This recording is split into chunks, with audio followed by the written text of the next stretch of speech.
But what a lucky guy I am. I've got a world that's great.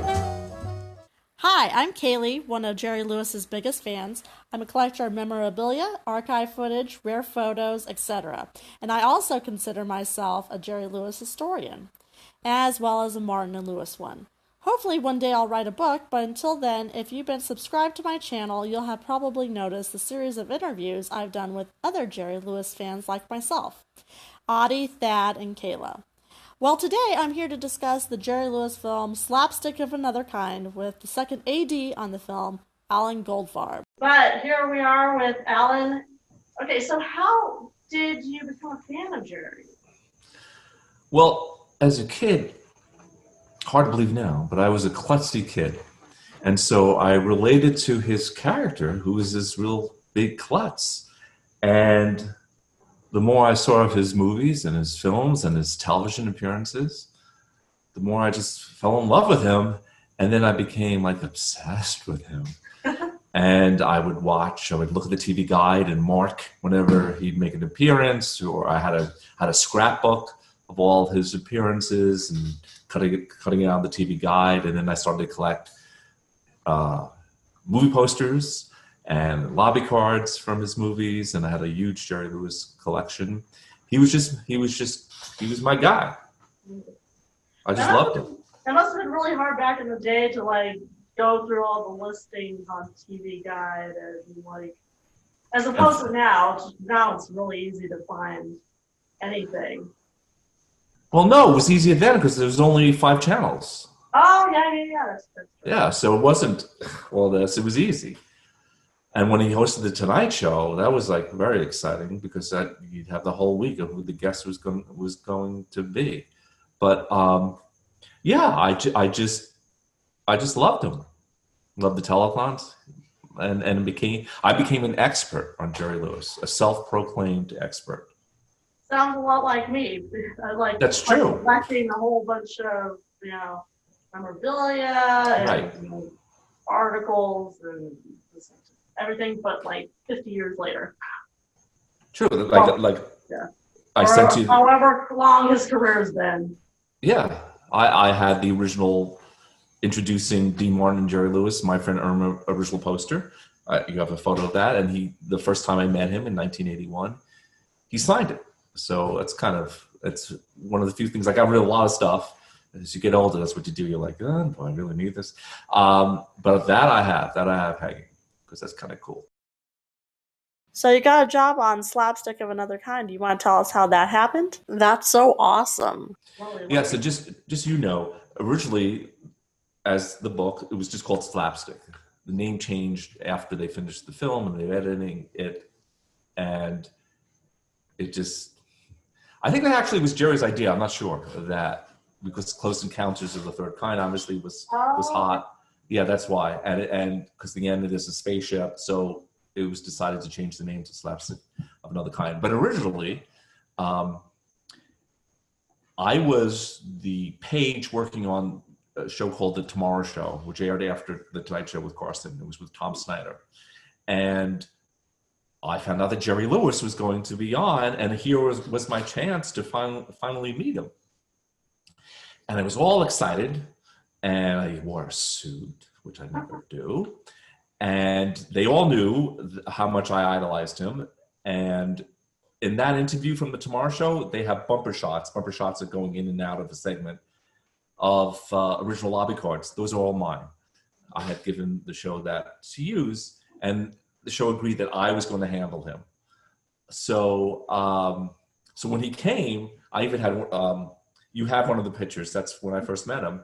I had the big mouth hanging on the wall, and he was like in surprise because all of a sudden there was people taking photographs and a whole bunch of people were there clapping because they wanted to be there the moment I met him.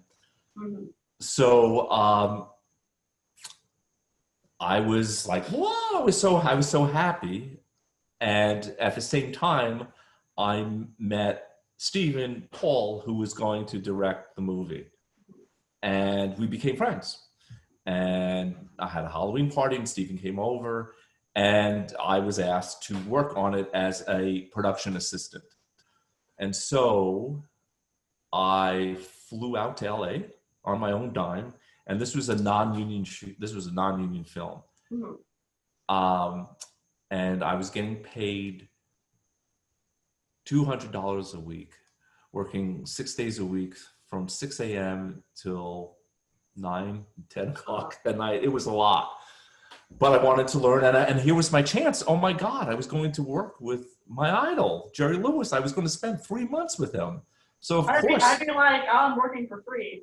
right. Of course I was going to do this for so little money, because I had to work with him. I had to spend time with him. And I did. So was it a big budget film? No. Stephen got, his father was like a family operation, and his father got the financing, and his mother, Dorothy Paul Costner, did the casting, and his sister has a role, and his brother worked on it. So it was like, it was like I said, it was except for a couple of people. Matter of fact, the first week there was already a strike. The Teamsters who were driving the trucks found out that they weren't being paid what they should be. So it ends up the Teamsters were one of the highest. The guy driving the truck was one of the highest paid people in the whole crew, because everybody else again was working non-union, including the special effects guys, just so they could get a film under their belt. So a lot of us didn't know what we were doing, bottom line. But I started as a PA, which that I was fine with. And matter of fact, if you see the film, there's a location of an army barracks. Not only did I get that for the film, I got that for free. They didn't have to pay a dime. So that's what I was supposed to be doing. During the production, I moved in with Benjamin Legrand. His father, Michel Legrand, do you know Michel? Yeah. Famous French composer, wrote the Summer of 42, Brian's song. He was my roommate. He was supposed to be the main second assistant director and had some film experience. During the film, they realized that it just wasn't working out. So they asked me if I would do it. Now, again, I had no experience as AD or second AD, but I was asked to do it, and I said, okay. It was not fun. It was not good, but I did it. And in retrospect, I sort of became the fall guy. When things weren't working out, they'd say, oh, it's Alan. Now, I didn't know this going in, or it took a little while afterwards to say, I understand, I got it. But go ahead. What else you got? Well, since you mentioned, Jerry Lewis was friends with Michel Legrand. So yes. Does that have any connections with his son get a job? Yeah, that was part of the. I'm still friends with his son, Benjamin, and Michel was super nice. Matter of fact, after the film, Michel was performing in New York, and I was a guest of his to see him in the small nightclub in New York. I got to go to his house in France. And a very funny story about Benjamin and I. So we worked on this film, we lived together. 10 years later, we reconnected. He came to New York to perform, Benjamin, he also sings. Yeah. And we're walking and talking about our experience on Slapstick. And Benjamin was like, oh my God, it was the worst, And then I said, oh my God, there was Stephen Paul's mother, right there in front of us, out of nowhere. And she, of course, thought, oh, Benjamin and I see each other every day. It was just like this unbelievable coincidence that once every 10 years, and then alone, we're talking about the film, and there's Stephen's mother who worked on the film. It was just odd. But anyway, that was kind of fun. Does he know, does he think of it as like Stephen Paul, does he think of it as a good film, or? I don't know. He worked hard on it. And I remember when I first met Stephen, I said to him, how are you going to direct Jerry Lewis? And Stephen was a child actor. He was in, I think it's called something Wanda June from 1971. It's a Kurt Vonnegut film, and he's in it. And he was a young kid, and he said to Kurt Vonnegut at the time, I'm going to direct one of your movies. And Kurt Vonnegut was like, yeah. Ends up, he did. So that's pretty impressive. And I think Stephen is, I'm not sure, a few years younger or older. So He was directing a film. I was 25 or 24 at the time of this. I think Stephen was maybe a year younger. I'm not even sure. So it was a lot of young folks, almost your age. Yeah. Well, you see him in the film too. He plays the Yes, and also two on of the his. airplane with the president. No one else had this, but Jerry had. Sam was there. Joe Stabile, which was his manager at the time, the nicest man. I really like Joe. Joe's wife, Claudia Stabile, was there, and their little white dog. So he always had those people always in his trailer. Angel? Yeah, I think it was. Again, this is 82, so yeah. Before we go on to the other Jerry-related questions, was the special effects like a lot of the that was all post and put in afterwards. Well, like I guess what I'm trying to say, like, did it take up most of the finances, the cost of the picture? I don't know. I can't answer that, but I can answer. It seemed like it would. I know. I mean, it was like I said, it was a really low budget. But I know, before I came in AD, I know what Jerry got paid in the movie, and I know what Madeleine Kahn got paid in the movie. And he told me about, like, Jerry Lewis got paid, which I thought was pretty good. It was $295,000 for 3 months worth of work in 1982. Yeah. Pretty good money. And it wasn't necessarily a box office draw anymore. Yeah. Madeleine Kahn got paid $100,000 for the same amount of work, if not more. Because I remember it'd be 5 o'clock and Jerry would say, again, this was non-union. So Steve wanted to, do these 12-hour, 13-hour days. And Jerry would say, it's 5 o'clock. And eventually we knew it was basically 5 o'clock, maybe 5:30. That was it. But Stephen expected Madeleine Kahn to stay around. And she did, but she was pissed off. But she did. Well, that's interesting. Like, do you think that, well, going back to the special effects, because they seem decent for the 80s. You think so? They don't seem like I've seen, I mean, it's not, I don't know. It's rather hit and miss in like the 70s or 80s. Yeah. But it's decent. It's not like... Yeah, all I can tell you is that they were a new company. I don't know if they ever made it after that. They were trying to get into film, and they worked on the cheap to get into this film. That ends up the film was shown, I think, one day in New York and one day in LA, and that was it. That was its release. Because you look at Superman, and it's not that much better. Oh, so that's good. Okay. The fortune cookie in the film, there's a giant fortune cookie. That was alive. That was actually on set. Yeah, that was there. But all the rest was post, was after production. Yeah, because I saw like a comment on YouTube saying that the special effects hold up at least. Or that's good. For that time anyway. Like yeah. Obviously now. But there's the rest of the movie, however. Yeah, it's not good. Well, let's get to our other Jerry. Just was real quick. Memory came up. I was at a screening of the movie with Kurt Vonnegut, who wrote the book. And I know after the screening, there was a closed door meeting between Kurt Vonnegut and Stephen. And I know he wasn't happy. That's all I can tell you about that. Well, I think that like a lot of his movies didn't translate well from Kurt. So I don't know if he was happy with any of them or. Yeah, but I mean. Yeah, he was really unhappy with this. Yeah, but it wasn't the greatest book either. We talked earlier about this. Yeah. It wasn't. But yeah, I know he wasn't happy. I got to meet him quickly that day, and then that was the last I saw of him. So what was your job concerning Jerry?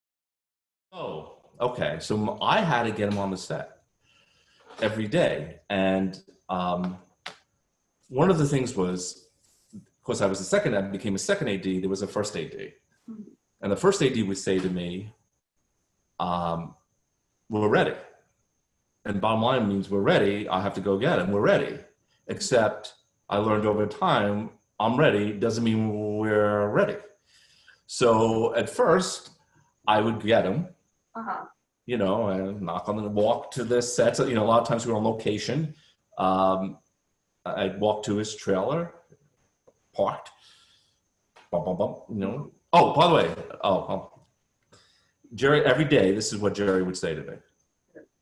I'd say, "Hey, Jerry, how you doing?" And he'd say, "Fuck you, Alan." This was our conversation every day. But I never took it because he knew I was a fan, and he remembered me from the Tomorrow Show, and he knew Stephen. That's how Stephen met me.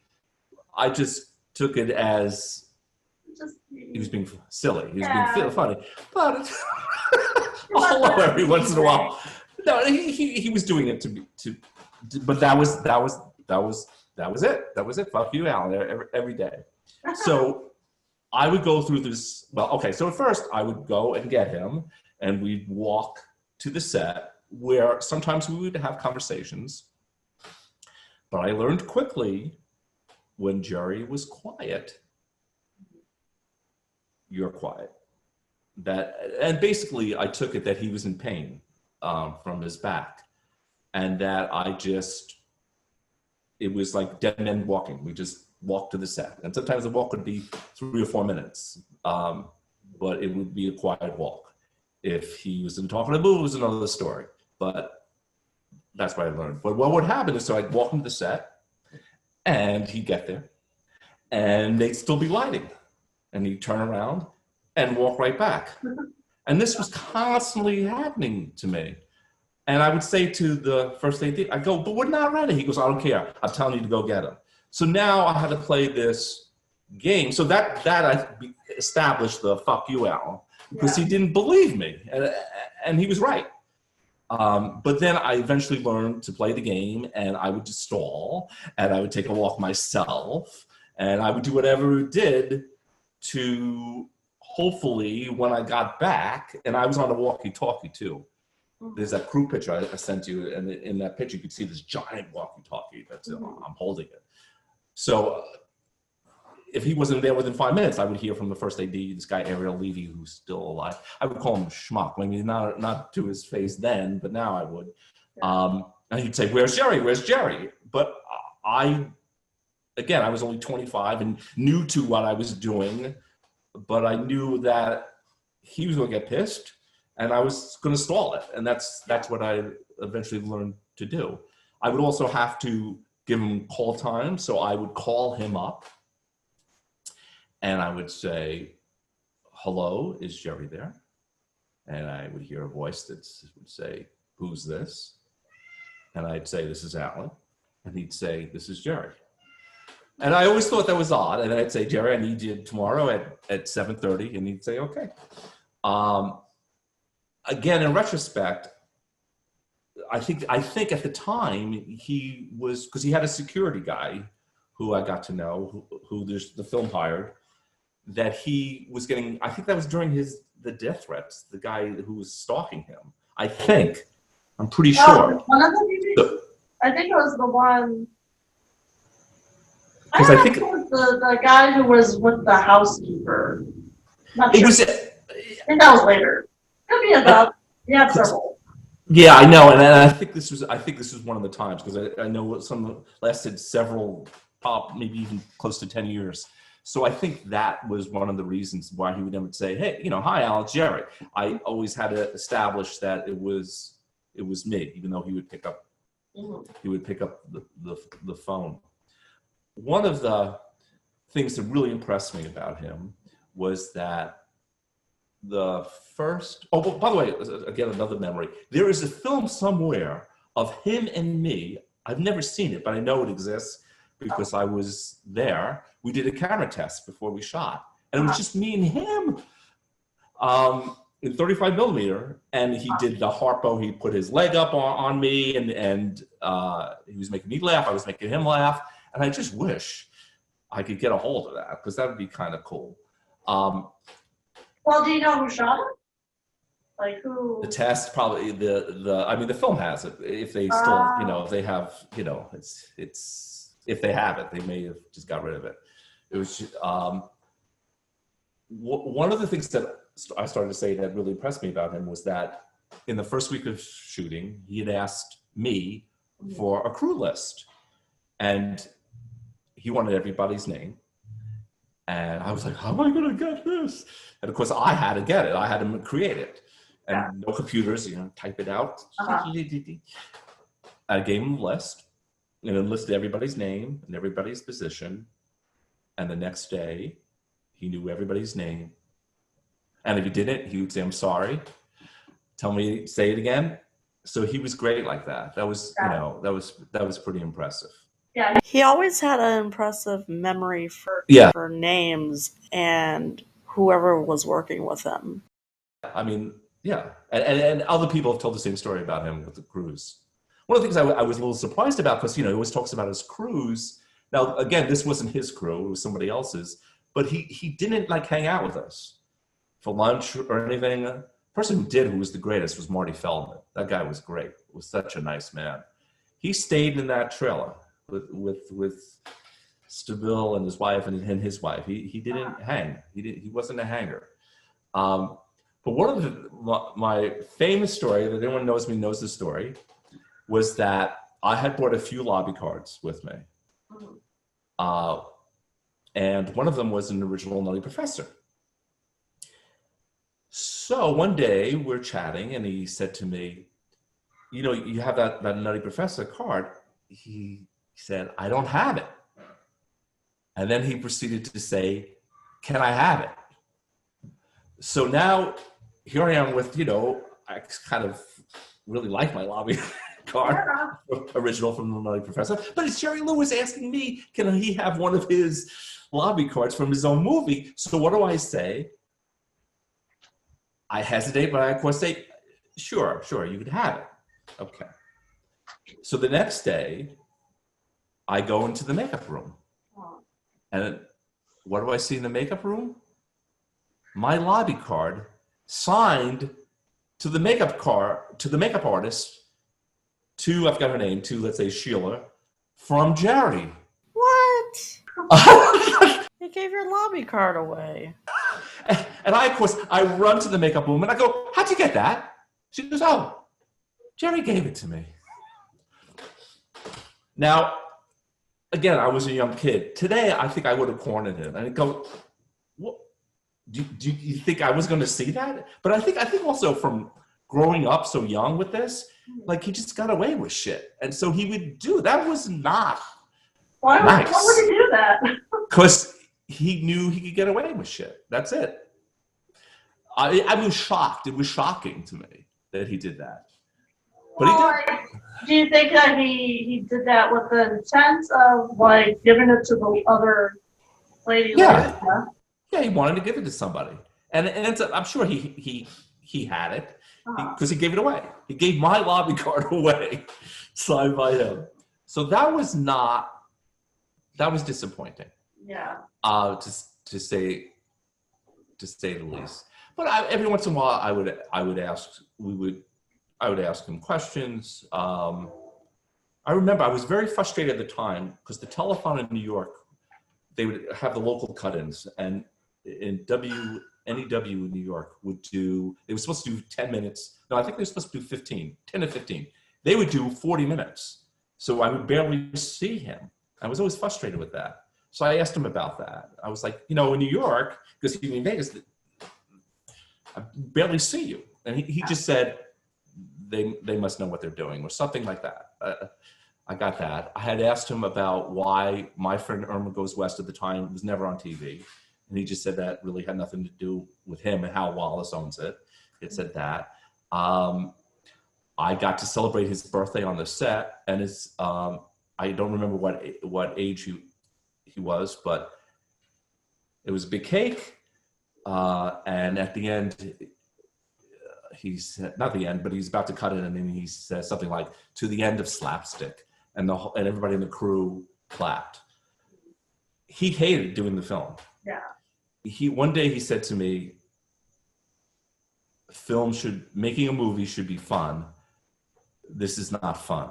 And I'm pretty sure that's a direct quote. And years later, I was working with this director in TV who now directs Saturday Night Live, and I repeated that to him. And the director said, no, work is work, fun is fun. But you know what, I actually agree that, because 40 years became a stage manager, and I tried to make everything fun. So I sort of agree with that. And I worked a lot of hard news, but yet behind the scenes, we were always laughing and doing jokes and playing games. So I understood what he was saying, and I believe that to be true. It just wasn't. Yeah. Did Jerry get along with the rest of the cast?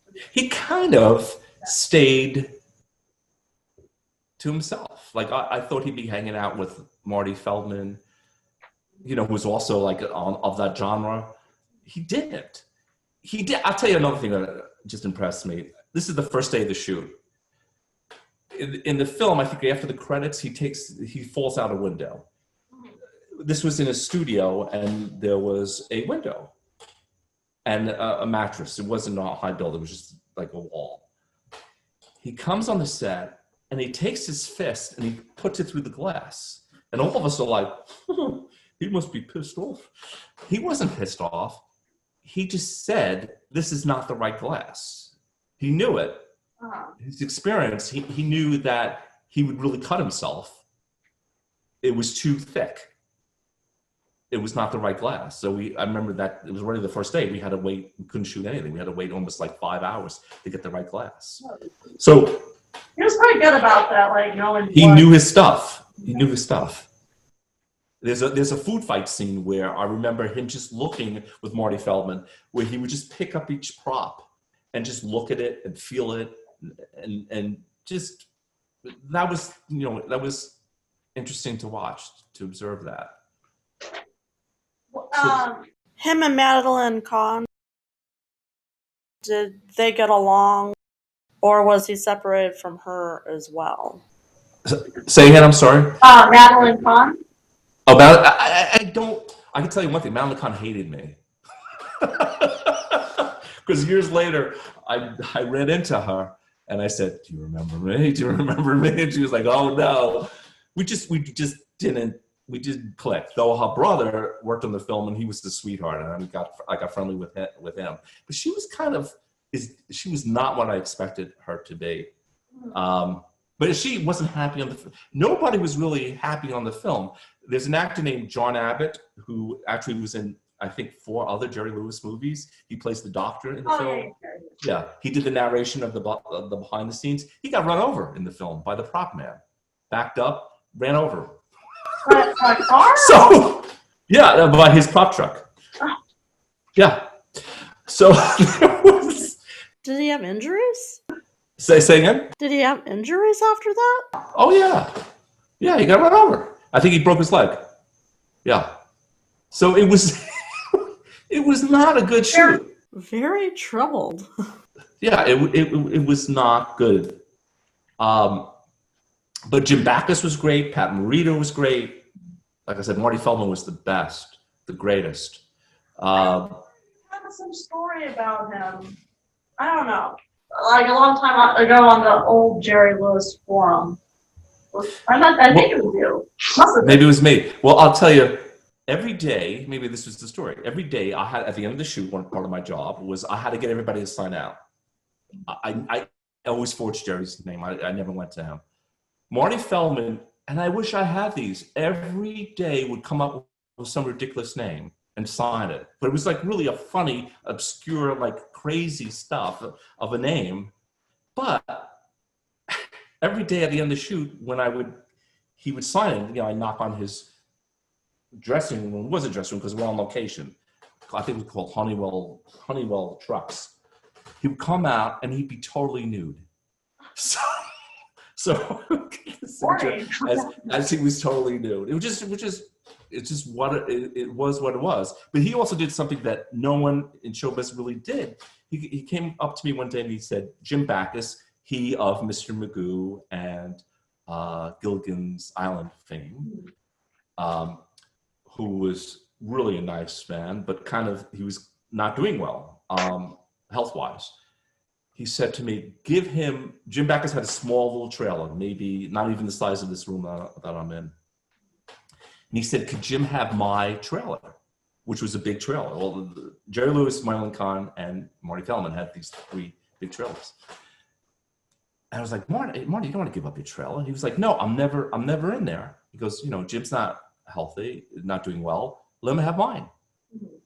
Oh. Now, and so Jim Backus, well, they shared it. Jim Backus used his. Ironically, Jim Backus lived for years later, and Marty Feldman, less than a year later, died. But I had his number. I called him. I mean, he would bring kids on the set. He'd have them come and watch. I mean, he was just a guy. One time it was raining out, and same thing, I had to take him to the set too. It was raining out. Now, he was full of this makeup, this butler's outfit. I would take the umbrella and I would hold it under him so it wouldn't ruin his makeup. He would take the umbrella and hold it over me. And I would say, Marty, at this point, I'm not really that important in terms of what I look like. You are. And he was like, nope. I mean, we would argue about this. He would always hang out with the crew to the point that Benjamin Legrand would say, Marty, go to your trailer. Enough of you, enough. He was super. He was a good man. Uh-huh. His performance kind of creeped me out in this movie, though. I don't know why. He was there, I think, just not the full shoot, because it's not. He got hired while we were filming, I believe. Mm-hmm. And he passed away during the filming of his next movie, right? Yeah, I think so. In the middle of I it. think he had a heart attack. I think he was doing coke at the time. I think. I shouldn't say because I don't know, but I do know that one day I also go to his trailer and he's having sex with both the makeup woman and the hair woman, and the whole trailer is bouncing up and down. That's the story. That's the story I remember. That was it. Yeah, that was the day I decided not to knock because I just saw the trailer going up and down. So yeah, there was some craziness involved. Oh, so yeah, I heard he was like a ladies' man, but then I was like, shocking. These 2 women, and he was married at the time, Marty Feldman. I'll tell you. Oh, I thought of another story. Again, my job was finding Jerry, getting him on the set. One time, I couldn't find him, and I'm going from, and we're in a mansion. That's a true location in the film, and I'm going from room to room to room. And I would smell him. And I knew he was close by his smell. And he's kind of famous for that, the cologne that he used to wear. And so I would know where he would be from that scent would stay after he left. like, just follow the smell. It was Jerry's smell, the scent of Jerry. What does that smell like? Because It was very nice. It's very nice. There's a clip, I think, of him on Letterman where Yeah. Letterman says, oh, he smells so nice. It's true. He smelled really nice. He did. That's probably why he put a ton of it on. And even his daughter was talking Danielle, about, for the funeral. His smell is still in the house, or Yeah. well, it was anyway, but It wasn't a light smell, though. I mean, he put a ton of it on. mhm. But it was nice, yeah. In a nice scent. So another thing I'm sorry. My next question. Well, Yeah, go ahead. So did you double for him? Oh yeah. So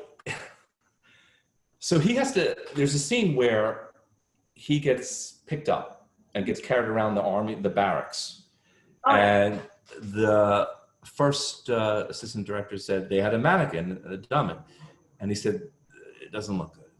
It looks too lifeless. They said, you're light. I was really light then. Not that I'm heavy now, but they said, do you want to do it? I was like, yeah, I'll do it. So in the film, that's me. He had a little this fake nose and glasses on, so I bought that and put on the hat. But that's me being carried away. So after they shot it, I said to the first AD, Ariel Levy, the schmuck, I said, "How was I?" And he said, "The dummy was more lifelike." That's what he said. It was a tough shoot. They're like, well, it's just the dummy.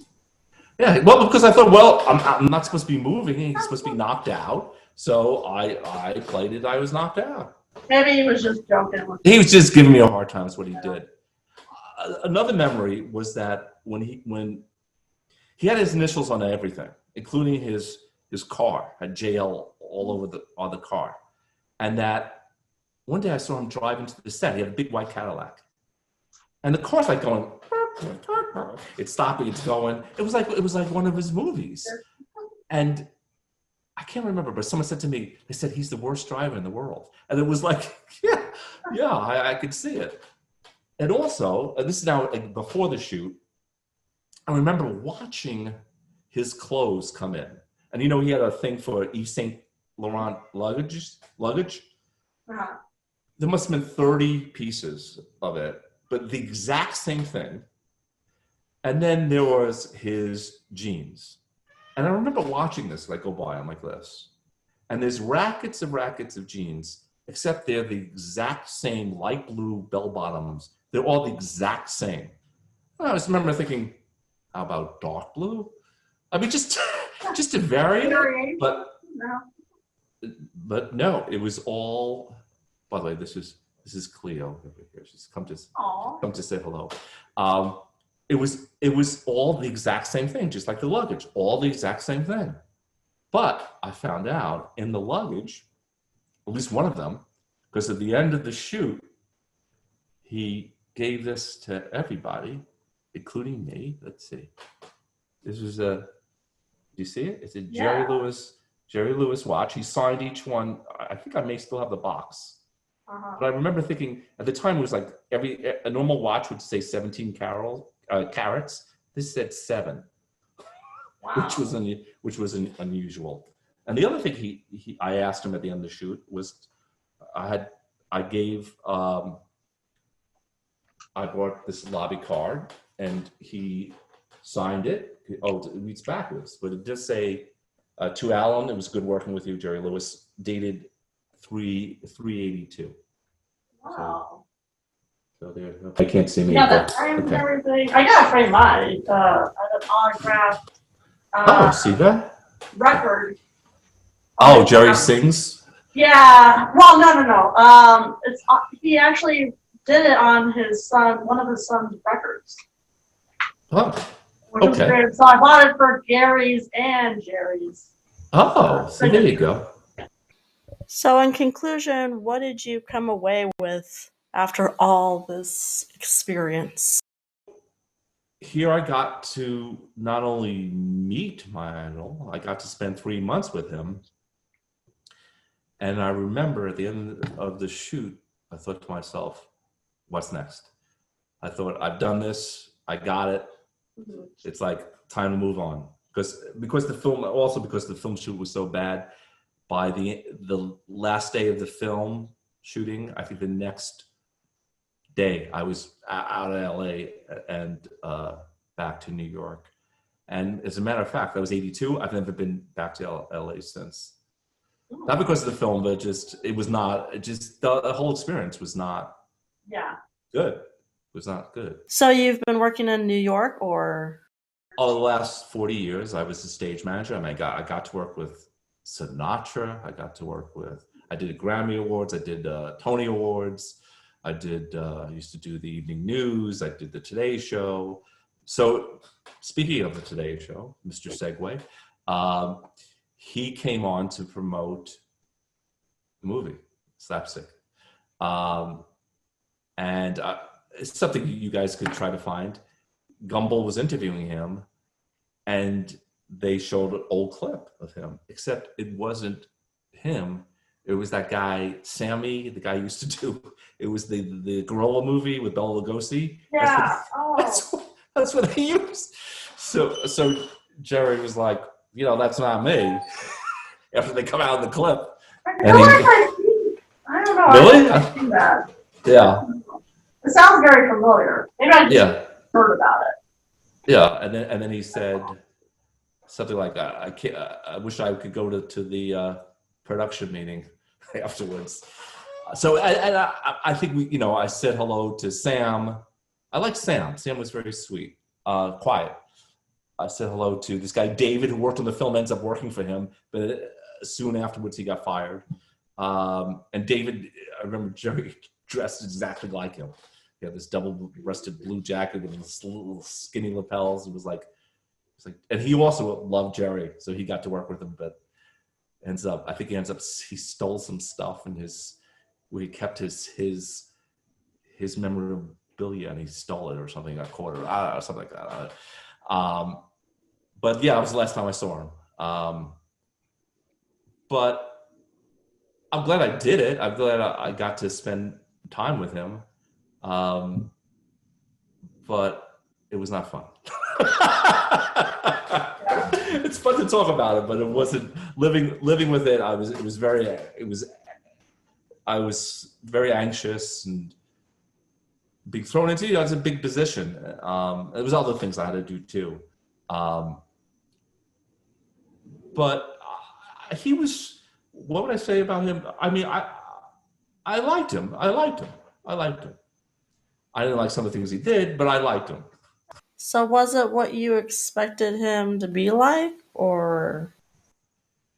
Well, he had the bad reputation, being difficult. He never yelled at anybody. He never raised his voice. But like I said earlier, when he got quiet, then you knew. Yeah, just stepping on eggshells. I'm trying to think of anything else. Other stories of him. For those who don't want to see the whole movie, which I can't blame them.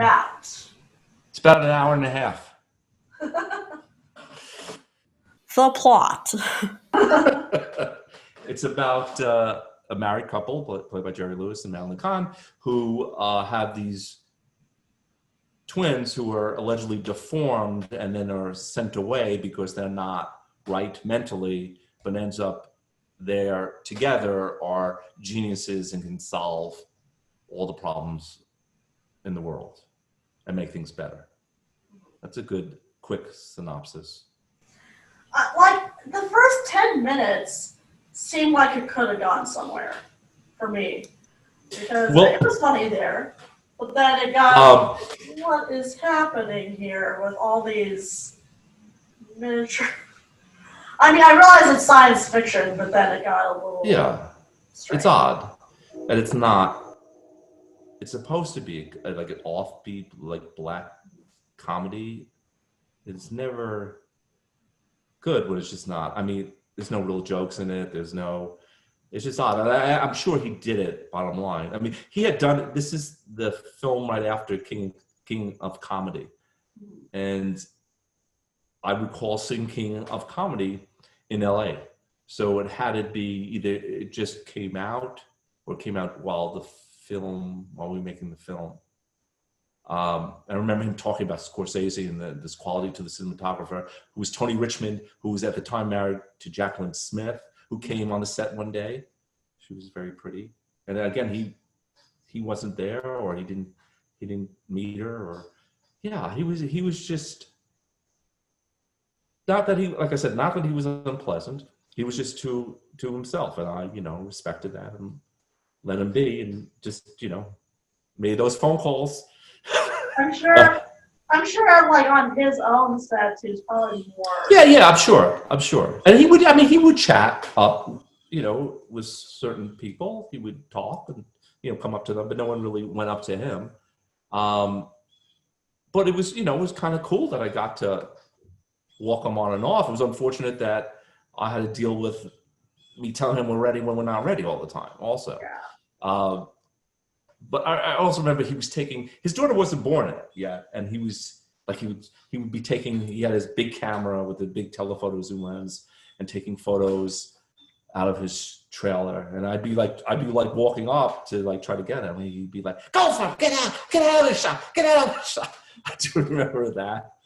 I never took him too seriously though. Yeah, I never gotten married, right? I'm sorry? Was this before the heart attack? He was not. I don't think he was married yet. He was with her, but they weren't married. I'm pretty sure. Yeah. I'm pretty sure they weren't married, but I can't swear by it. I just know she was there all the time with him. I remember one day also going to his trailer and he was watching Boeing Boeing. It was on TV. Oh. That was kind of interesting. And I can't remember. He did say something about it. See, I love that movie. Apparently he hated it. No, I don't know if he hated it because I mean he kind of is straight in it. Actually, I was thinking that could have been a Martin Lewis movie.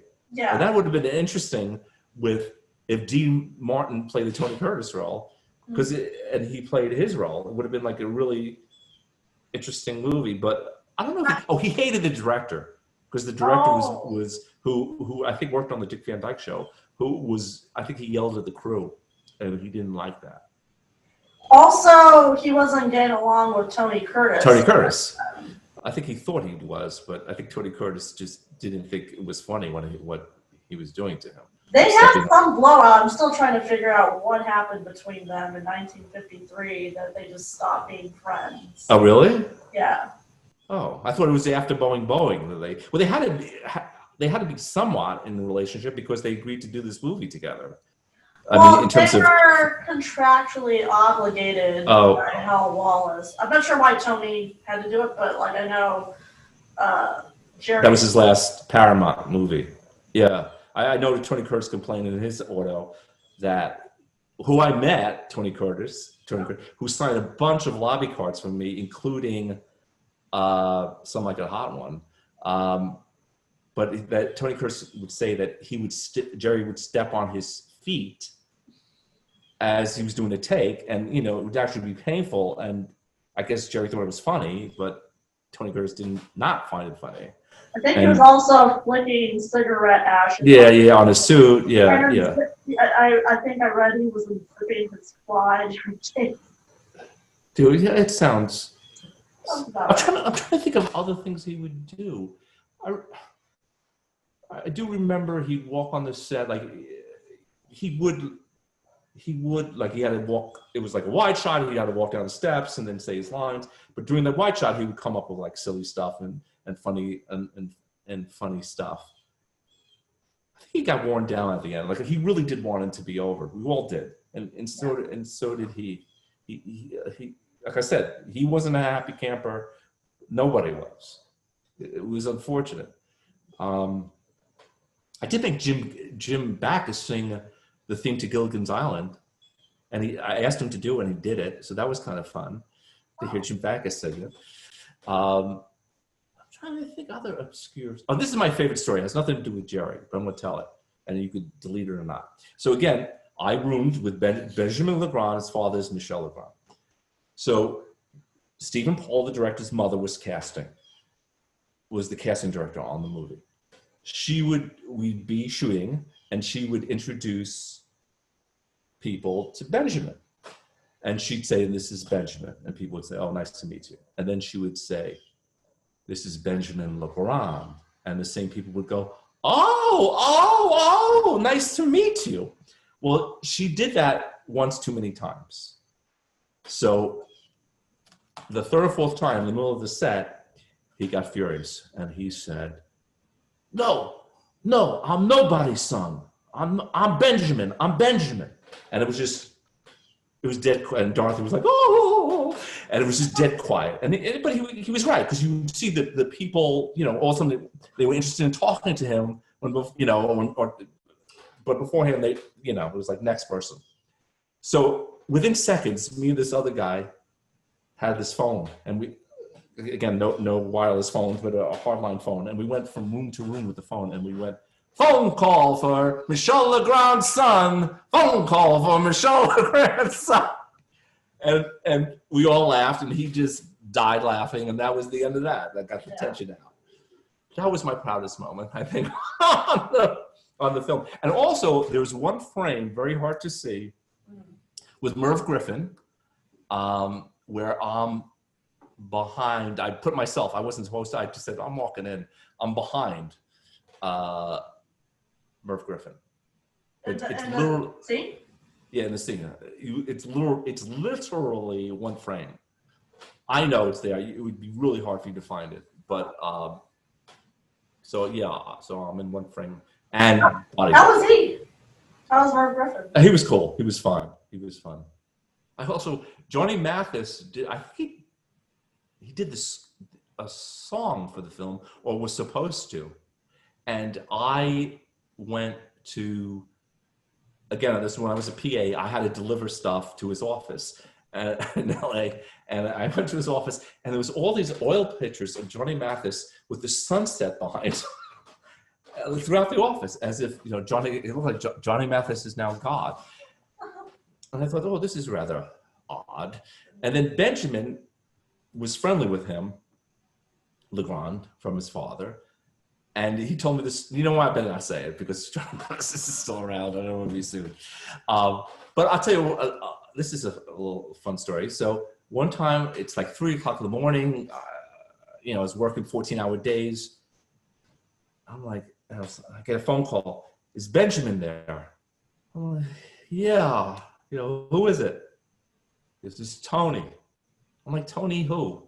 It's Tony Bennett. I was just annoyed. He was calling because he was calling from New York, so it was it was their time. It was like, all right, Benjamin, Tony Bennett. So it was an interesting experience. That's all I could say. Why do you think Jerry did the film? I mean, I have my $295,000. That's what I think. Around that time, he went makeup. This was also the beginning of the second renaissance of his career. Like I said, he just finished King of Comedy. He did this, and then afterwards he had the 2 films in France. So this is a guy who hadn't made a movie in 10 years and now had 4 movies in 2 or 3 years. Of course, none of them ends up. None of them, except for King of Comedy, none of them were any good. Well, Cracking Up, his own film, it's better than Hardly Working for me. Like, at least there's some funny parts, I think, in the museum, and then where he's trying to kill himself, and then there's the intro scene where he keeps falling down, he keeps sliding on that very slippery. Another film never released. Yeah. I remember I was like, I wanted to see it. It finally came out at VHS. But I think because they thought it wasn't going to make any money, they didn't want to invest in it. Well, I think we were discussing this on the Jerry Lewis forum, that it had 5 additional minutes in Europe. Yeah, I read that. Like, is that on the VHS over there, or like, it wasn't released, right? It was not released in the States, that's all I know. Well, it was released in theaters overseas. It was released in Europe, I think. I don't even know. I remember Benjamin used to argue with me and say, he's not a big deal in France. And because he had the bodyguard, it was like, why does he need a bodyguard? But like I said, I think it's only in retrospect you realize why. I remember I was happy they bought him a suit. It's the white suit he wears in the movie. I remember I was all happy because he was always wearing those skinny lapels, and in the movie he always, if you notice, even I think I'm not sure in King Comedy, almost all his films is his own clothes, at least the later ones, and it was actually then a hip suit, and he was actually got to wear it, but then he loosened the tie and looked a little not as good as I thought he could have looked, and then. I think that he also had a striped pinstripe suit that also I think they got him, which I liked because it wasn't the side d'Ivoire, which I thought it was always side d'Ivoire. I always thought it was 100% polyester, not a natural piece of fabric. But what do I know? That's just my own thinking. Well, and how long? Do you know how long it took him and Madeleine to be in the makeup? Like, is that? It was a while. It was a while. I remember. Because they have the big heads. Yeah, I remember. That's why he had to have an early morning call because we'd start shooting, let's say at 9, or he had to be there at least an hour and a half earlier to get those things on. He also had to have a mask made of his face. Yeah. So there was this whole bust of his face. And I'm with the bust. And I remember I see this mole. I know, but I had never noticed. He had like this little mole right here. Did you know that? Yeah. And I'm obsessed with moles. So here was a mold with a mold on it. And Steven, the director, was there, and he sees me, and I'm trying to pick the mold off the mold. And he said, "What are you doing? Trying to pick the mold off?" And I was like, "Yeah, that's what I'm doing." I haven't thought about it. Yeah, obsession of the mold. Yes, but something I haven't thought about 30 years, but something that did happen. I'm sure you thought to yourself, I only have 2 brothers and 1 sister. But we have found that there are people in this world who have brothers and sisters that they've never met. They were indeed separated at birth. Tonight, we have Alan Goldfarb and Dan Chan. They, in fact, are brothers. Separated at birth. This is the first time they've seen each other. Dan, are you surprised that you have a nice Jewish little brother? And Alan, you grew up in Brooklyn, New York. I can't. I know. You're a little verklempt. Well, Alan, tell me where you're from. I'm from Brooklyn, New York. You were born and raised here. Yes, have you heard of Brooklyn? Yes, I have. Oh, you have, okay. You know, a tree grows in Brooklyn. I did know that. Okay. And do you have brothers and sisters? I have 2 sisters. Older, younger? Older, I'm the youngest. You are. You're the baby. Yes, I'm the baby. I was treated very special. Were you? Yes. No wonder you're so special. Thank you, Connie. Alan, are your parents still living in Brooklyn? They live in Florida. Florida? Yes. How unusual. As most Jewish parents Yes. move to. Yes. And how long have they been living in Florida? I don't think that's any of your business, Connie. I'm sorry, Alan. I'm sorry. I apologize, Alan. It's all right. I don't want to get I personal. get very sensitive about how long they live there questions. I You know understand. that, Connie. I know. I know. right. I'm very sorry. Okay. I meant to be careful about that. Can you tell me about your sisters? Are they married? Do they have children? One lives in Phoenix, Arizona, and the other one lives in Connecticut. And Do they have children? Are they married? yes, they're both married to Italians. Italians? All Italians, including me. You're married to an Italian? Yes. Hold on. This is exclusive. Excuse me. Everybody in your family, Married Italians. why? Pasta. Really? When I answer You pasta. your mother could never make pasta My really mother, well? this is true. What? Like Neil Simon, Yes. ketchup on. No, that won't be there. That won't be there. That was only because we. Yeah. Okay. Okay. Can we strike that, guys? I'll put it back. Yeah. We just moved that by mistake. Sorry. Alan, my- you were able to listen to Don Roy King at the same time that you were talking. Doing an interview with you. Yes. You're an extraordinary man. Thank you. I did, I wasn't, when you, especially because as a stage manager, you work with many celebrities. You work with presidents. I worked with 5 presidents. I once had to tell the director, Richard Nixon, was on the Today Show. Nothing to do with Jerry Lewis, but Richard Nixon was on the Today Show. And I'm on a headset, and the director says to me, "Nixon is picking his nose, make him stop." So how do you make Richard Nixon stop picking your nose? So you go, I went up to him and I said, "Excuse me, Mr. President, we're about to come to a tee shot of you." And, you look at his camera, and once he knew that, he was like, "Oh, okay." So you can't approach anybody as, I mean, I was like that at first, but you're now a colleague, you're working with them. And so, you try to be professional, and that's what your relationship is. Was that that was way after he was out of office, right? Yeah, that was after, he was out of office. I once had to tell Dan Rather that his zipper was open. I did Letterman. I once had to touch David Letterman, and that was a big thing. That everybody said, "You touched him?"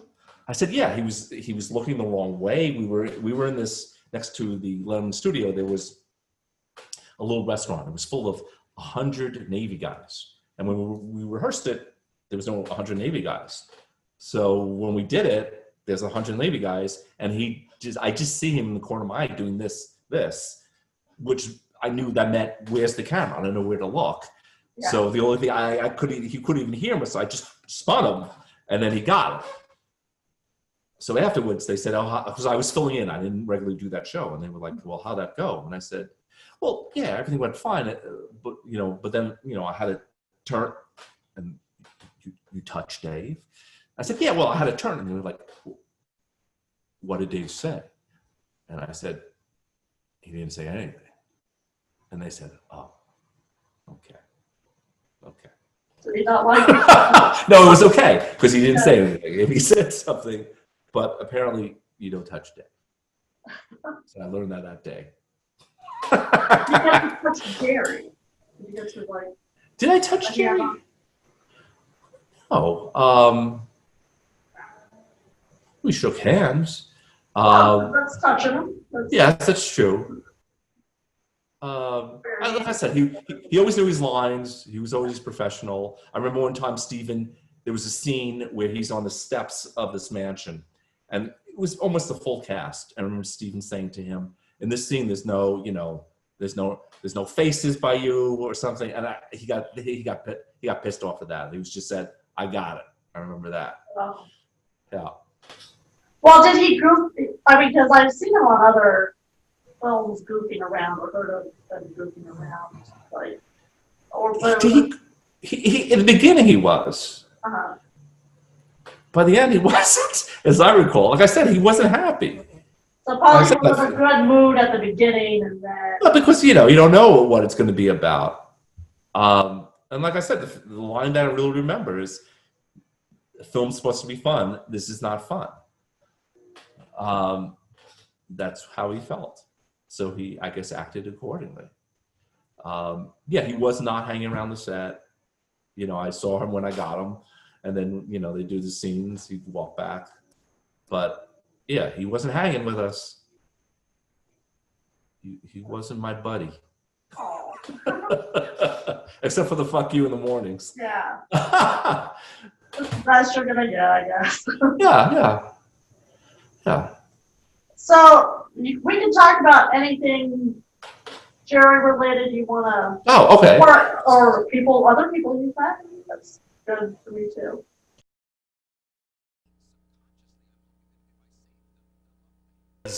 Does anyone have any satanic rituals that we could use? Some symbols that we could put in front of him? You said no, but yet we have a picture of you directing. Can we show? I believe that's porno you are directing, Mr. Dreyfus. Pornography. And your little dog Toto, too. Yes. Look at that hair on that guy. Whoa. And that woman has not a shirt on. Could you explain that, Mr. Dreyfus? You answered the question, no. I see a camera there. I see you smiling. I see a woman without clothes on. I'm a doctor, believe me. Please explain. Maybe there's just a misunderstanding. Hi. Okay, you found me out. I was a director.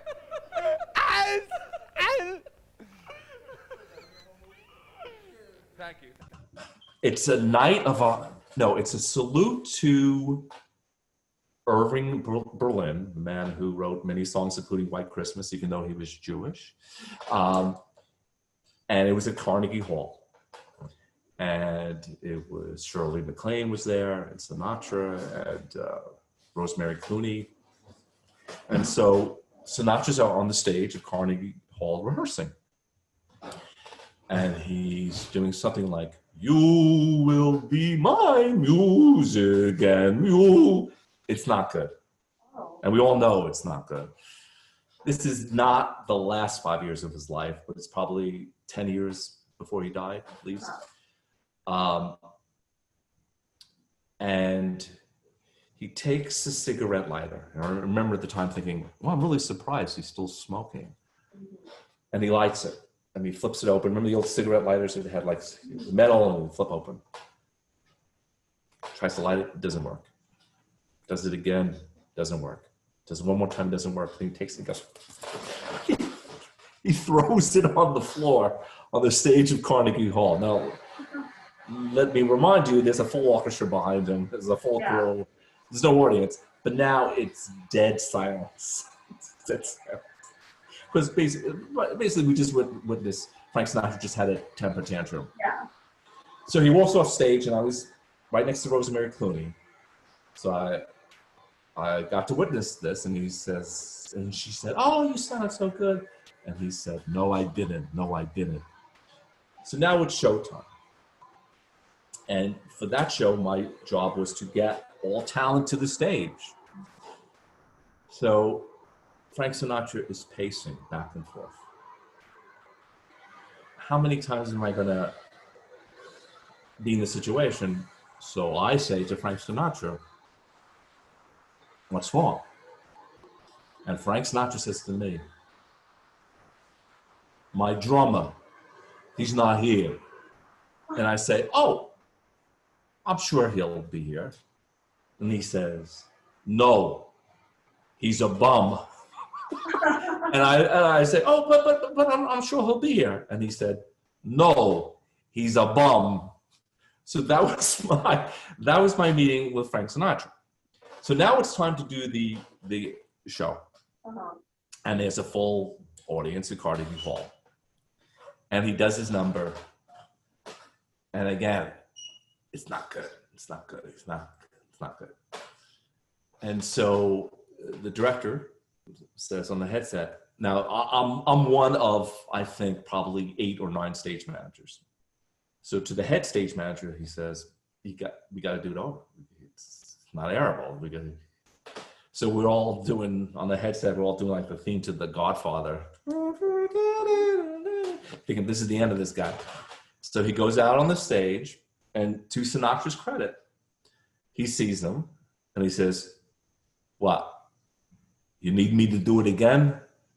Kid, for you, I'll do it again." He walks off the stage manager, everybody applauds at Carnegie Hall, does it again, it's much better, and that's what I heard.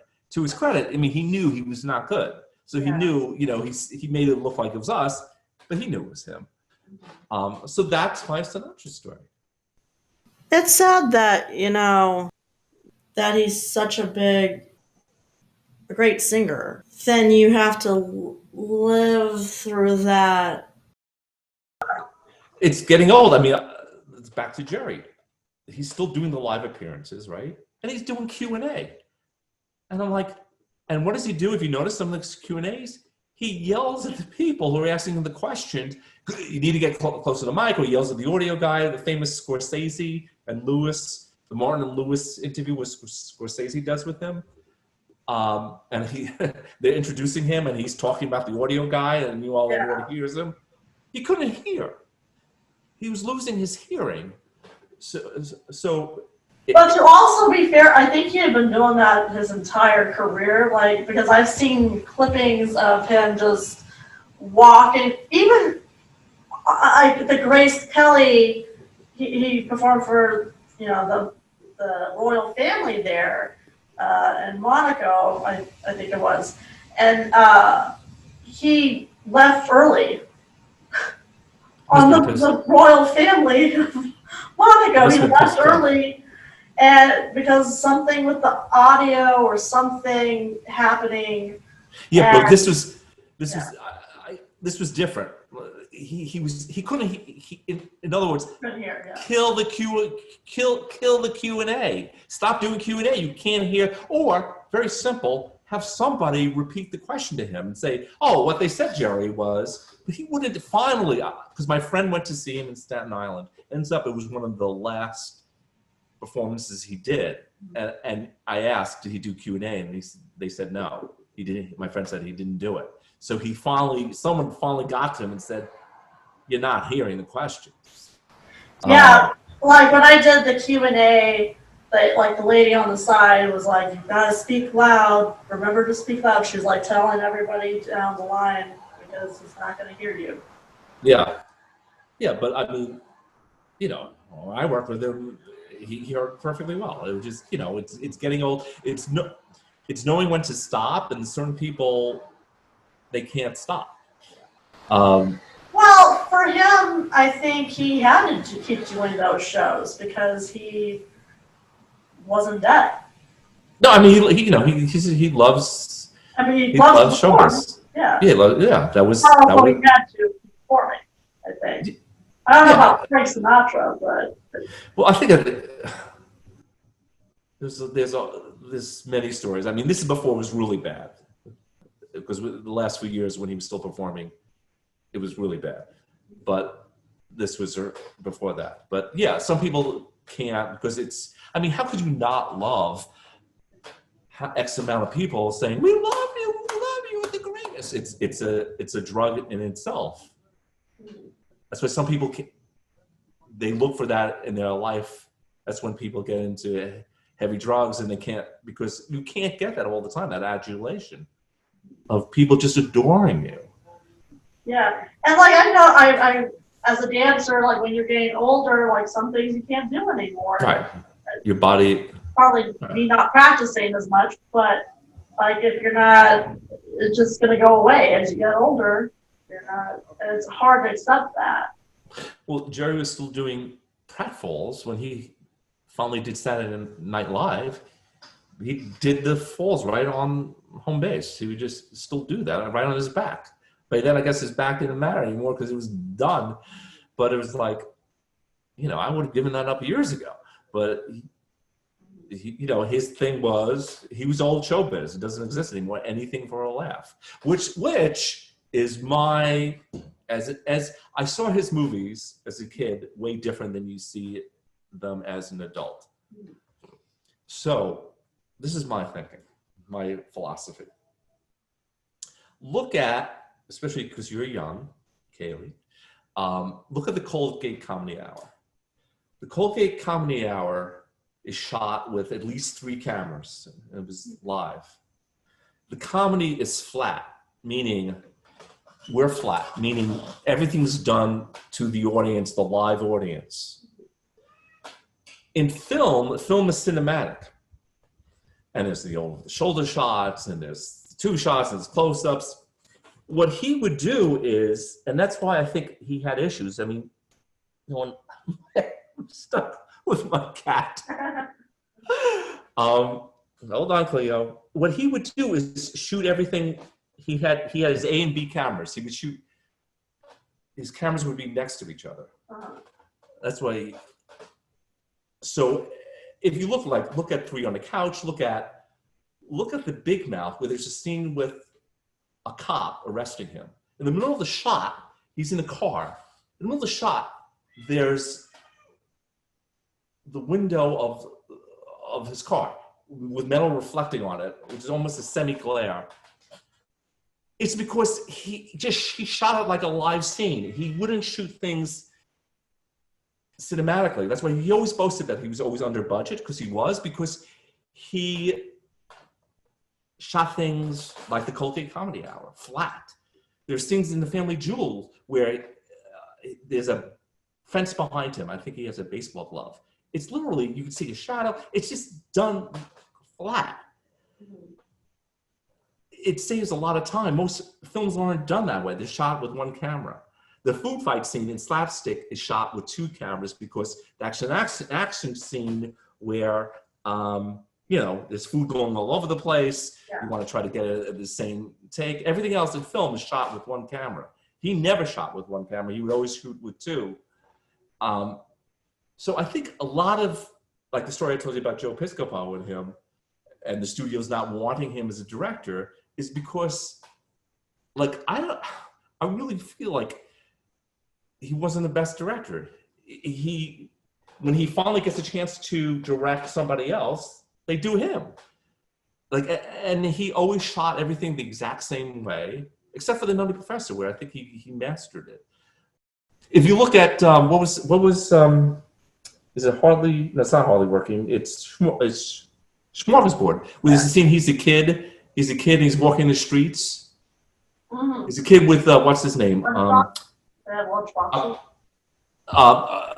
He co-wrote The Nutty Professor with him. He used to be a drummer for him. Bill Richmond. Right. They're both playing kids and they're crossing the street. A block down, it's supposed to take place in the 40s. A block down, there are cars from the 80s. I mean, there's a sloppiness to some of his movies, especially the later ones. Forget it, where it wasn't in the studio system. That I wish he was more film oriented, and like I always bring up, like unlike Chaplin, he would just it was anything for a laugh for him. I think that's why the critics didn't like him in the States.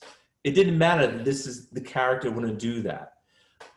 Look at Don't Raise the Bridge, Lower the Water, which again, I know he wasn't happy with it. Jerry Paris directed it, who directed the Dick Van Dyke Show. Watch it. When was the last time you saw that, Kaylee? 2 years ago. Okay. See if you watch it again knowing this. Look at everybody else in that movie. Everybody else plays it that they're real characters, they're real people, except for him. He's like in another movie. With that information, now watch it again. I'd love to hear if you see it now. Okay. And that's what you see in that they're big, broad characters, except for the Nutty Professor when he's not, and the King of Comedy. And that's because supposedly Scorsese, I've read this, Scorsese has said he would do like 50 takes with him. And the more he did with him, it was because the less he did. And that he was better the less he did, but he was always used to doing it big and huge. There's a Martin Lewis thing where D. Martin says to him, "You got the job, relax, so calm down." Because it's like, everything is big. It's because he'll do anything for a laugh, and he gets it.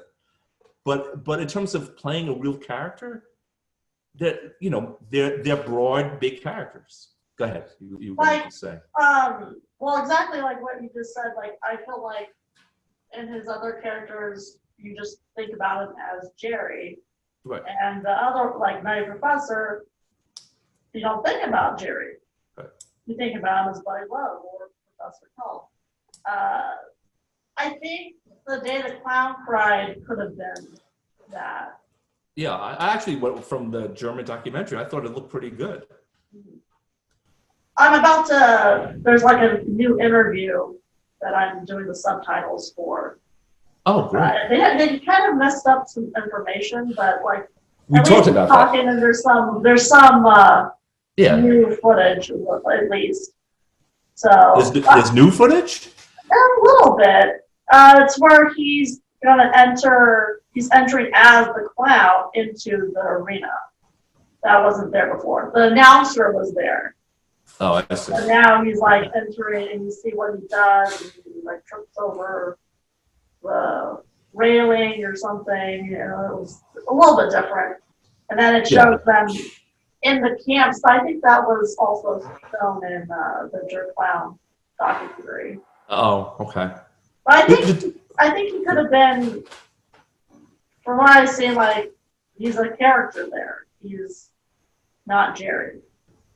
From Police Classic. Of course, we don't know by the dialogue. Like it's just all been dubbed over, so we don't have a. Yeah, you don't have right. You don't know what he'd do with the music if you don't make it over, sappy. Because the music actually, the German documentary is really good. Mm-hmm. I remember seeing Harley working in the theaters because I was all excited to see a new film with it. I remember it was like, oh my God, now he's like being dramatic. And sure enough, it's like this tight close-up. It's like dramatic Jerry versus, it's just, I don't know. I'm being tough on him. But I'm just saying, my famous story about Chaplin, which is true, he was shooting City Lights and he couldn't figure out why his character went from this other character thought that he was rich. He couldn't figure out why. Ends up he shut down. Everybody got paid for 3 months until he could figure out the reason. No one could do that anymore. Yeah. But it was like, to me, he was a true artist. Jerry Lewis would just say, "Because I said so," and then just shoot the scene. It wouldn't even come into play. But the character is real. King Comedy, which is really him playing him, but but he's really good at it. I always thought it was just being him, but I watched it recently again, and he's really good at it. That's why I know a lot of people say that's the best thing he's done. I don't agree. Have you seen Wise Guy? His episode? Yeah, I thought he wasn't. I thought he was not real. I thought like a lot of times you can see it's like he's just saying lines. Look at Hook. This is in Hook, Line, and Sinker, '69. He has this idea. Again, George Marshall directed. He didn't direct it, but still, he has this idea. So what does he do? He snaps. When was the last time you thought someone snaps and has an idea? You know, it's just like stuff like that. Now, as an adult, it drives me crazy. It's just to me bad. You know. I don't know. I felt in some episodes, like the last 2 episodes, it was pretty. His performance. He was better. It was. That It I was, can tell you it that. was intense. It was like, I mean, he almost kills a man. He almost like. He really gets into the character of like when his son is missing, and I don't know. To me, it's believable. Like I really feel that emotion when he gets emotional. Those scenes, I feel it. I tell you, I mean, when he cried at the end of the telethon, I was always bawling. I was always bawling with him, and I thought if he only had like a really good director who could, because then he would be real, and you could actually see him. Sometimes I remember one time he got himself like he started to mention all these people to get himself into that emotional state, which is what an actor should do, and he did it, and sure enough, you know, the point was to get more money so he would get emotional. Yeah. But I thought in a lot of his films he would just do it, you know, he would just do it. The Becker Casey episode, I think he kind of makes fun of himself in some way, that he's like putting on this mask, like even like he's not real, because the people throughout the episode are like saying, why are you reacting to things like this? It's not real. You're putting up a facade basically. But then like at the end it just comes crashing down, and you know, that scene is powerful to me when he breaks down and cries and finally allows in the hallway. Yeah. But I'll tell you what my problem was. First I thought, oh my, when I first saw it I was like, oh, he's so good. And he did this in Max Rose too. He goes from here to here in seconds, and there's never this. And there's no build up to it. It's just one scene he's here, and the next scene he's really angry. It's like it's one emotion and it's another emotion. There's no progression to it. You get there, you don't see it. And I think that's. I went to see, I'm sure you did. Did you see Max Rose in the theater? Yeah. And Las Vegas, because I didn't know it was going to play in Arizona, because it apparently didn't have a showtime. And so I was like, this might be my only opportunity to see this movie. So I like drove all the way out to Las Vegas for 5 hours to see a movie. And then we drove back in the same day. Wow. Now, was the theater crowded? No. Yeah, same. I saw it in New York City. It had more people in the Phoenix showing, because it finally did come out in Phoenix, and so it was a week, like 3 weeks later or 2 weeks later, and I went to go see it for my birthday, and there was a lot more people in Phoenix. Oh, that's good. In New York, it was in the afternoon though. I remember thinking, oh, I'm glad there's some people younger than me here. It was only about 15 people. But actually, my favorite scene is just he mentions Kurt Vonnegut, actually, ironically. Because he was natural in that scene. I thought he was really good in that scene. But when he gets mad at Kevin Pollak, do you remember he punches the table, in the dining room table? Again, it was here, he was there, and then he went there. And the same thing, what I thought watching that scene is, but this is your son who just lost his mother. And there's never any discussion of that or talk of that or any emotion about that. It's just like, I lost my wife. But do you think like maybe he was like that in real life? Like, I think go from that to zero. And I think maybe from me saying I learned quickly when he's quiet not to have a word with him, and because in Max Rose it's all he's quiet, and then it's boom. So maybe but then you got to see the buildup in him, and you don't see that buildup. You just see, and that's what I constantly see in his dramatic films. It's just he'll have this outburst, and it's not. So it's not all about him. If you're doing a character, you gotta have that buildup. He is like that. Yeah, I don't know. I don't know. He wasn't like that with me, because again, like I said, he never really got mad. The TV Guide was the biggest magazine seller in the 60s. And there was a film critic named Judith Christ who he hated her. And no matter what the movie was of his, she would write in the TV Guide, because any movie that premiered that week on NBC Movie of the Week or ABC's Movie of the Week, it would be a lot of his films would be premiering on TV. And so there would be a little blurb, and they always were bad. But back to Don't Raise the Bridge, Don't raise the bridge, lower the river? Right. She said that it's the only film that other people are funny in. And if you think about it, it's kind of true. That, when you watch a comedy, it's not always just one person who's getting the laughs. All his films, it's always nobody else gets the laughs, including Martin Lewis movies. He's always the guy who gets the laughs. And in that film, there are other people who have their moments. So this is another thing I was obsessed about. How come he never said, give Dean some lines? I mean, give him some jokes. Give him, that's all he had to do. And he didn't. I don't know if he didn't have because he was probably so insecure that he had to get all the laughs. Like Kathleen Freeman had some good stuff, I would say. It was reactions basically, right? What did you say? It was. And then in The Night Professor, Stella has some physical moments where like she gets knocked out or. She's funny. I would say that she has.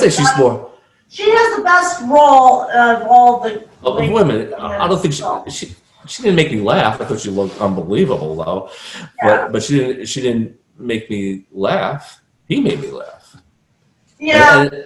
And think about it, especially especially once he directed, he kind of monopolizes the whole film. It's. I guess what I'm saying is she has the best dialogue. Yes, I agree with that. She has moments where he knocks her out, where she's wondering where he went because he just disappears out of nowhere, and then her face is what just happened? Right. Yeah. Yes. So she has moments. She's kind of still supporting him, but it's still one of the best female roles. And I would say also, what's her name? What movie? Who's minding the store? Oh my goodness. Jill St. John. I knew you. Jill St. John. I was blanked out. I saw her face. She just, I would say, up until that point, she had just had roles where she was kind of just ditzy and nothing going on, but she has some substance. I know this is a Frank Tashlin movie, but she still has some substance in comparison to the other films that she was doing at that time. She's still they're still playing her as a sexy character, but she still has something, she's supporting Jerry's character and whatever he does, and she has kind of moments that are like sexy, funny, but she has some substance as opposed to the other films where it's like she's just there to look at. The Family Jewels.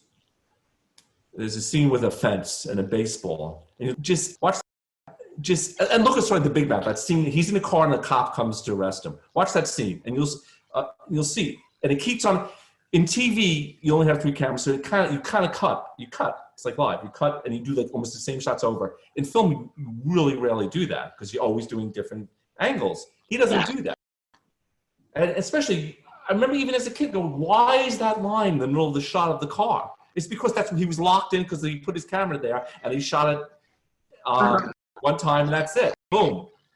Just watch that scene and now tell me if you understand what I'm saying. Well, I think The Nutty Professor got better. You know why? Because he had to, because he was doing these dramatic scenes. So he had movements with his cameras, but he still used the 2 cameras, but it's not flat. It's not flat. That's why obviously. The Ladies' Man didn't seem that flat. Let me ask you this. This is my problem with The Ladies' Man. Did you watch the whole movie? Yes, I've watched it many times. The whole movie? Yes. Yeah. Because I think, especially like the Patsy, there are bits that are great, but to watch the whole movie, I think is difficult. Like it's like you don't feel that? No. No. Like I even have a problem now. The Big Mouth, I have that issue with. Oh, really? Yeah. I even find problems with the dance sequence now, which I used to love. But now when I watch it, I see the white psych. Maybe because I'm on TV and I know all this stuff, I see there's a white psych, which is it's a white. It goes from the ground up, and it's this big. And you see when he dances, when he goes with Harry James in the band, you see it. That bothers me. It bothers me. It's a dream. That's part of a film studio. I shouldn't be seeing that. There's a lot of stuff like that. I don't like in The Ladies' Man that you see it's a set. Oh, when he pulls away. Set. It's saying it's a set. And it's also saying, well, where's the wall? That he's showing it. Do you think he's doing that on purpose? He's showing, like, this is my toy. Yeah. But again, I don't find that cinematic. I feel that's showing off. I just, again, as a kid, as a 63-year-old man, I just see, and it's been this way for a while. I just see things differently. I love the scenes with Hans Conried in The Patsy. The rest of the film is like pretty bad. Especially, I remember I hated the ending. Oh, yeah. I hated that. People were like, oh, they're showing this is surreal. And I just thought he had nowhere to go, and that's where he went. I'm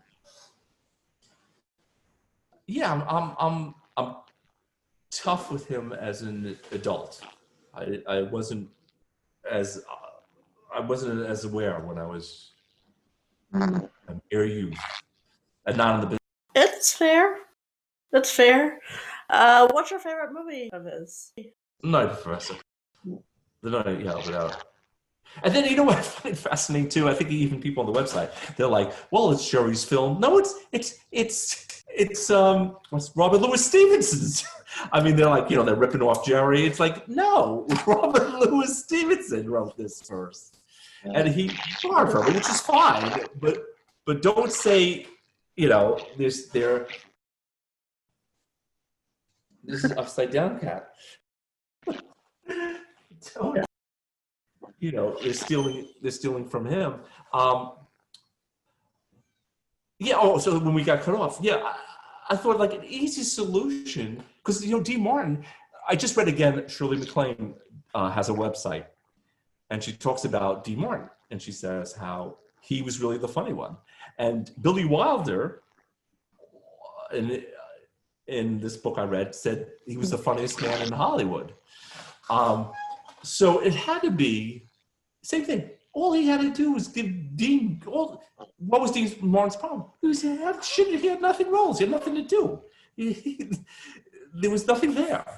Mm-hmm. So all he had to do was talk to writers, give him a good part. Give him I think it's my favorite Martin Lewis. It's I always get confused with this. It's You're Never Too Young, right? Is that the one he's dying where he does that great dance number with? Oh, that's Living It Up. Living It Up. And if you look at Living It Up, Dean Martin actually gets to play a character. He does the therapist, and he's pretty good at it. But it just always bothered me that he never thought about just give Dean funny lines. Let it be funny. I gotta say this because I've been so hard on him. I remember the time watching all the people try to do telethons, or even later on, everything had to be off the prompter. He did everything from his heart. He didn't need a prompter because it's what he felt, and he really did give his all, his passion, and he would do things even on the Colgate Comedy Hour that, just doing stuff with cameras and bringing cameras in and putting his mug into the cameras. That was him coming up with that stuff. And it was all, him ad-libbing for 10-minute shorts. Because that would be, if I was stage managing, that would be me giving him that information. You need to stretch. That's what I do. That's what I did. Except I was dead. I was not born yet. But they would do it, and they'd be great, and they'd be hysterical, and he could do that. He could ad-lib. He could be really funny. He could be, the telethon was almost all him ad-libbing all this stuff. Yeah, I always think he's funniest when he's ad-libbing. Yeah, me too. I wish that in the 60s, he had the run of the studio. So he could make whatever, at that point, he could have made anything he wanted to make. No, this also drives me crazy. I know he talks about it. He turned down Some Like It Hot. We all know this. And he's, the biggest mistake of his career. But at the time, Billy Wilder had not made one bad film. Every single one of his films were immediate 4-star films, were unbelievable. He gets offered the part. I was thinking, the arrogance, it's Billy Wilder. This man, he's hitting 1,000 every time at bat. And you turning down what? To make, like, the sad sack? I mean, what? I know he felt he couldn't do it, but it was like, do it. Why didn't you? What a mistake. I think it was Don't Give Up the Ship at that time. Yeah, that's what I'm saying. To give up someone that voted the #1 comedy of all time. But it also says something to his, like I said, he just felt he couldn't do it. But or he had issues with the whole drag bits, which he had been doing his whole career anyway. He said he felt he couldn't do it for a whole movie. But you know what? Billy Wilder would have been the first movie that he would have got him to not do the Jerry voice and been a real character. I'm sure he would have got that. That's why Boeing was like such a big switch, because he was not doing the character. He was doing more him. Yeah, and a lot of his fans tend to not like that movie because it's not Jerry. I don't know, I love that movie. Because he plays it straight. Because it was at the time considered a quote unquote a sex comedy, which is understandable. But he also was at the point where how much longer can you be doing? You can't be 50 years old and playing, this character. Well, sort of he tried. All the old, Laurel Hardy tried it in the later films, but it was just to me broad, which was okay at the time. It was fine. It was fine. But I gotta say, he always, when he did a number, he didn't use his in the movies. He stuck to that character. He stayed there, and I thought that was good. I like that. that, you know, all of a sudden he didn't break into another voice, you know, and you know, he was also pre-Robin Williams, the television scene in Rockabye Baby. You just take that scene, it's a great scene, where he's just, you know, turning the channel, he's playing all those different characters. You know, that's Robin Williams later, right? He would just go on stage and do this and this and this and this and this. So, so I now have, I still love him and I'm still obsessed with him. And I still look up everything on him, and I just look up Google News always, even though he's gone, try to find something. I still will find stuff. You should listen to Gilbert Gottfried's amazing podcast. There's every episode, no matter who the guest is, he asks, have you worked with Jerry Lewis? And so there's always a story. Usually everyone says, for me, he was very nice. So, and I would say that too, actually, except for the lobby card story. Yeah. Weird. I'm telling you, I was in shock. I was just in shock. There you go. Because there was another story I read that he was like stealing somebody else's gas from a boat. That he would take somebody else's gas or something. I can't remember it, so I shouldn't say. But like I said, I think because he was so young to begin in the business, and he just got away with the shit. So he would just do this shit. And again, like I didn't say anything. I didn't call him on it. I should have called. You know, again, I would have been fired. But it was, you know, I was. But I know. If it's his face on the card, then No, but just knowing, how could he not know that I'm not going to see it? maybe he did that on purpose to mess with you. No, I think, you know what? I don't know if he thought she was going to hang it in the makeup room. Yeah. Yeah, that was it. But I'm sure he didn't say that. Don't display this or something. But or he just didn't think. That's what happened. He just didn't think. Anyway, I have to go have dinner now since it's 7 o'clock my time. It was really nice meeting you, sort of, and chatting with you. And I hope you got what you want. And if you ever need me again, even though I was, We'll have another one. yeah, even though I was kind of a blabbermouth, but I'm ready to mix it up with the other guys. Okay. The challenge. Well, challenge them? Yeah, but A round table challenge. yeah, but this is the two things I want you to find for me. These are my two things I really wanted to see. I always wanted to see the Day of the Clown Crown, and I felt I sort of basically did.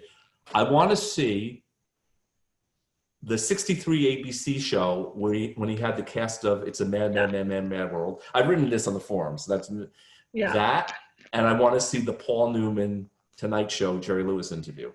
And the David Hartman thing I'm trying to find. Yeah, it's not the greatest. I just remember even then, again, I was 13 or 14 years old. It's not the greatest. I remember even the quality wasn't even that good. But yeah, I'd like to see the Paul Newman interview, if it exists. And maybe it ends up they announced he was going to be a guest and never did. So Yeah, I'll look it up and see, and then we can probably narrow it down. yeah. But I know the Mad Mad Mad World exists at the Museum of Broadcasting in New York City. So I can go there and watch it, but I've never done it. Because I thought Buster Keaton was in it, and it ends up I think he's not, and that fascinated me. I wanted to see him with Buster Keaton. Yeah, that would have been awesome. Yeah, but ends up he wasn't. Say hello. Say hi. There you go. He's got a white nose and everything. Yeah, she's like Chaplin. Look, she's like Chaplin. See. Well, we're at the end of our show today, and thank you so much, Alan, for your lovely interview and for being on my show. Next time, though, I won't be as easy on the questions.